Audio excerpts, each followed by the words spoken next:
What's going on, guys? This is Rob, and if you're enjoying the content here on my channel, then make sure you hit the like button and make sure you hit subscribe so you can help decide what direction the content on my channel goes in the foreseeable future. Okay, Robcore, I'm in a weird situation and Benny wouldn't help me out. Well, he would, but he wouldn't.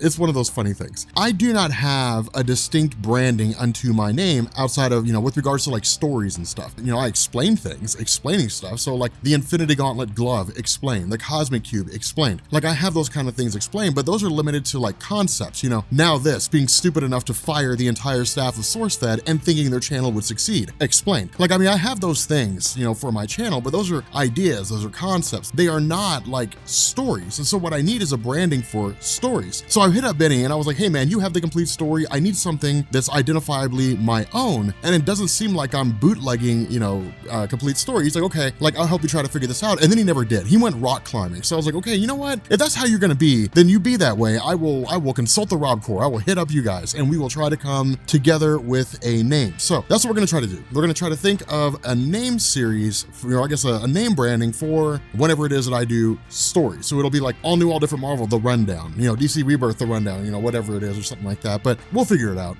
But regardless, we pick up now with Captain America, the Tomorrow Soldier. Now, for those of you guys who are just now joining, Comments Explain, if this is your first video, I promise I never start my videos off that crazy. Sometimes I do, but I usually try not to.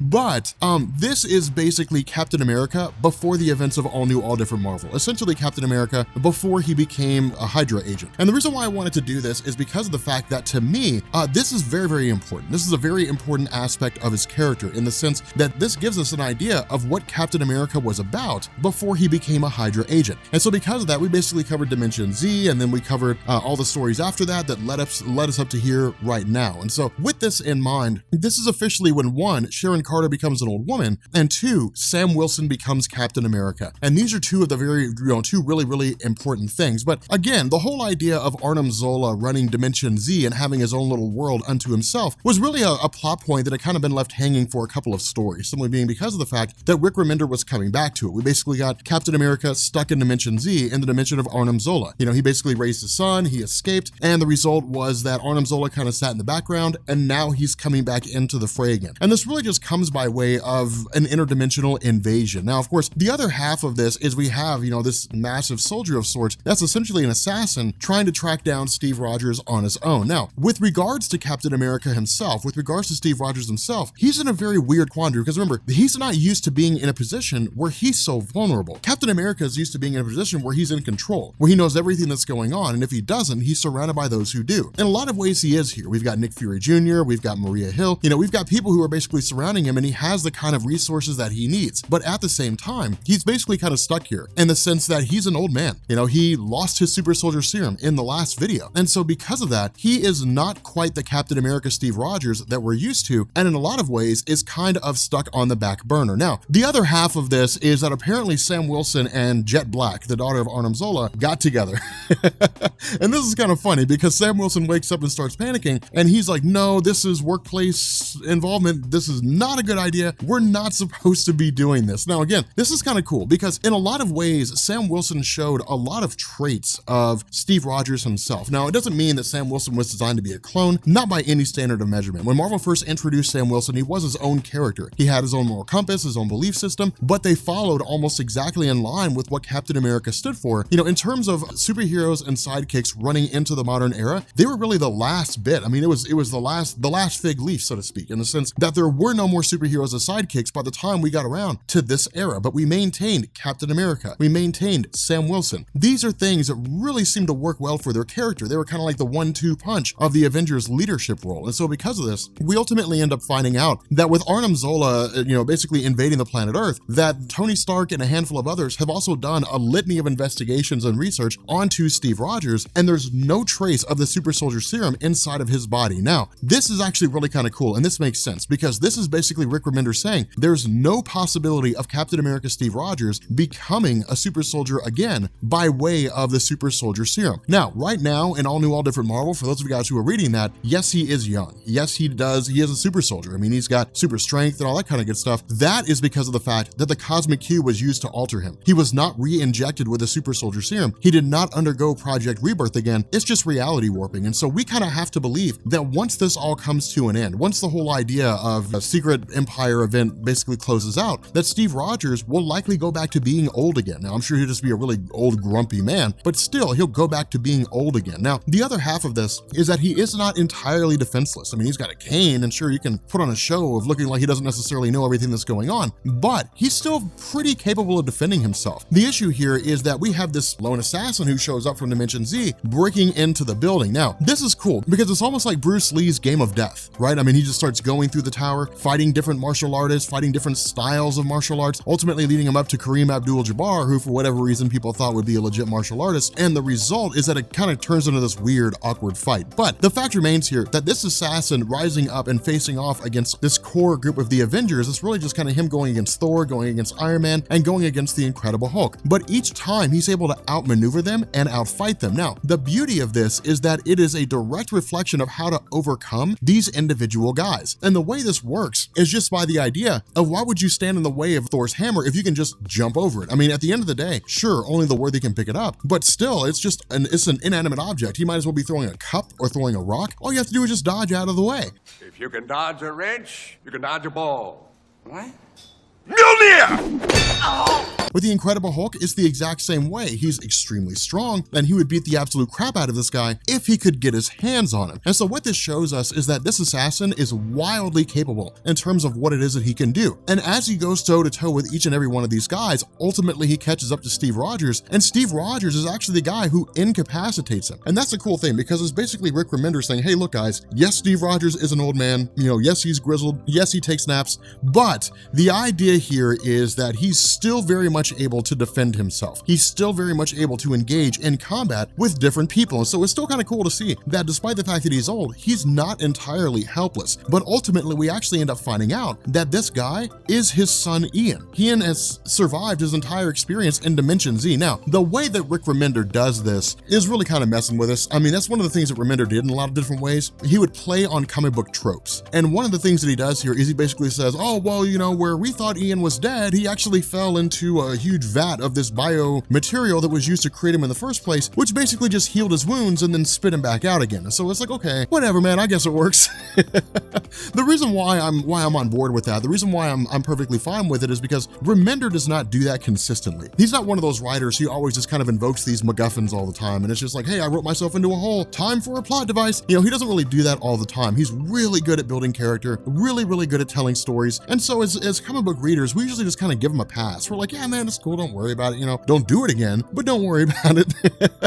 And we don't really mind too much. But the fact remains here that with regards to Sam Wilson himself, this is when he begins to display the attributes of what it is that makes a person qualified to be Captain America. Alongside Jet Black, they basically delve headlong into the base of Arnim Zola. And the reason why is because of the fact that within this base are essentially the breeding pens, the pens that Arnim Zola uses to make these massive numbers of soldiers and so on and so forth. Now, he's also kind of made his own grotesque, kind of disfigured version of the Avengers in the form of these different monsters. And while Sam Wilson and Jet Black are able to overcome these guys, once they get to the actual pens themselves, we end up finding out that within one of the prison cells is Sharon Carter. Now, this is the reason why Sharon has grown so old. For those of you guys who are reading All New, All Different Marvel right now, because I saw this question a few times in some of the videos that I posted, and I figured we go ahead and do this just for the sake of answering it. But one of the questions people had is, how did Sharon Carter get old? Why is she an older woman now, when previously, before All New, All Different Marvel, she was a woman that couldn't be but in her 20s, maybe early 30s? Well, the reason why is because of the fact that, remember, in Dimension Z, time passes faster. And so while Captain America, Steve Rogers, was only in Dimension Z for 30 minutes, to his mind, he was there for 12 years. With Sharon Carter, it's the same way. She was there for a little bit longer, save maybe a few hours or so, maybe even a day. But for her, years passed, something close to maybe like 20 years. Now, what this is designed to do, or at least what it seems like Rick Remender intended to do, was kind of fast track the age of Sharon Carter so then he could turn around and pair Sharon Carter and Steve Rogers back up together again. And the reason why is because of the fact that if Sharon Carter was basically out of the equation at the time that Steve Rogers lost his super soldier serum, and then suddenly he ages to like 80 years old or something like that, well, then he couldn't date Sharon Carter, who's 30. Like a 50 6-year age gap would just be weird. And so because of that,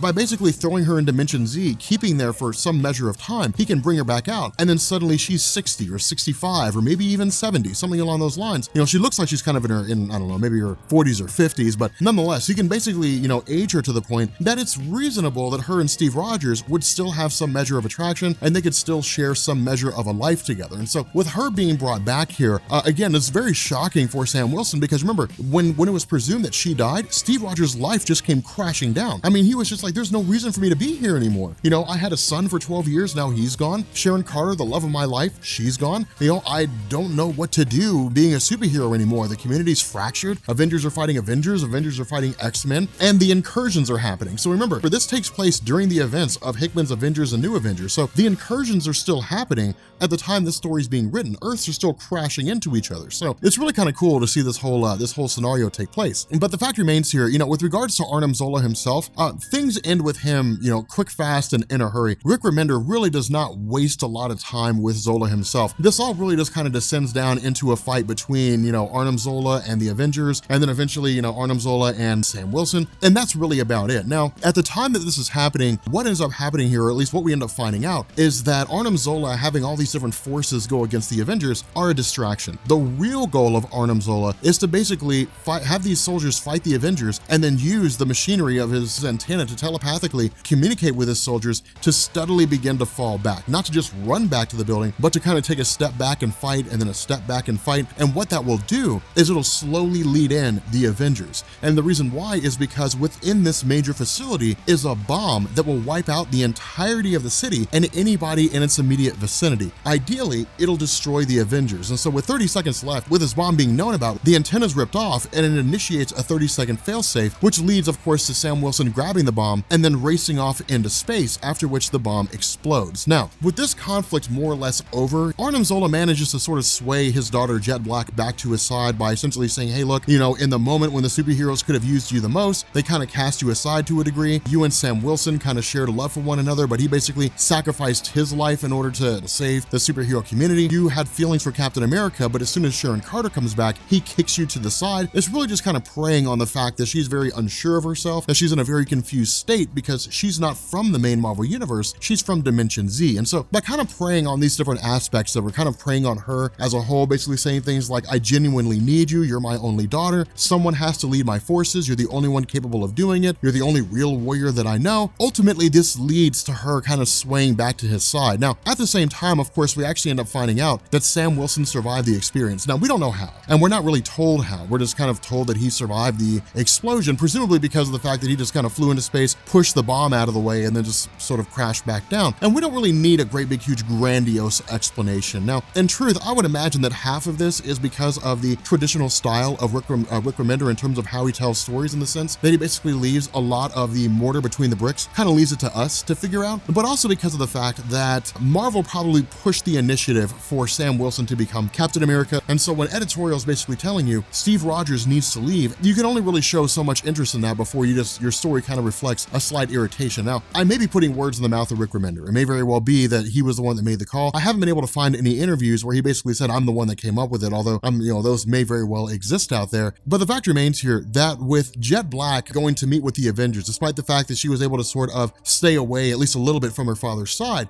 with Steve Rogers basically saying, look, we're gonna have to get all of this figured out, with your father and the whole 9 yards. We need you to surrender your weapon so that we can investigate what's going on and do a little more research. This results in her basically saying, you guys still don't, after everything she's done, you guys still don't trust me. And so that's really the straw that broke the camel's back. It's a lack of trust. And in truth, she's actually right about that. I mean, she fought alongside Sam Wilson. She fought alongside the Avengers. She put her trust and confidence in Captain America. He put his trust in hers. But in the moment of truth, when the question came down, am I with them or am I against them? They basically said, well, how you feel is irrelevant. We do not view you as an Avenger. And so with that in mind, she basically just walks away. She just completely takes off, bails out, and rejoins her father. Now, of course, what this does is transition to about a week later. Now, this is where things get a little murky in the realm of Marvel Comics. And the reason why is because of the fact that this story came out in October of 2014, but in June of 2014, Original Sin number 3 came out. Now, the reason why I say that's important is because of the fact that in the Original Sin story, it basically dealt with the idea that everything the Watcher had ever seen had kind of been broadcast pass out to the world. And it was a way for Marvel to just kind of write these little stories, introduce these little retcons and things like that for characters that nobody ever knew about before. With regards to Steve Rogers, he had basically learned that when the incursions first started happening and the Illuminati of, Doctor Strange and Black Bolt of the Inhumans and, Tony Stark and all these different guys, that they had basically wiped his mind, and removed his knowledge of the fact that they were going to leave and start traveling around and destroying worlds.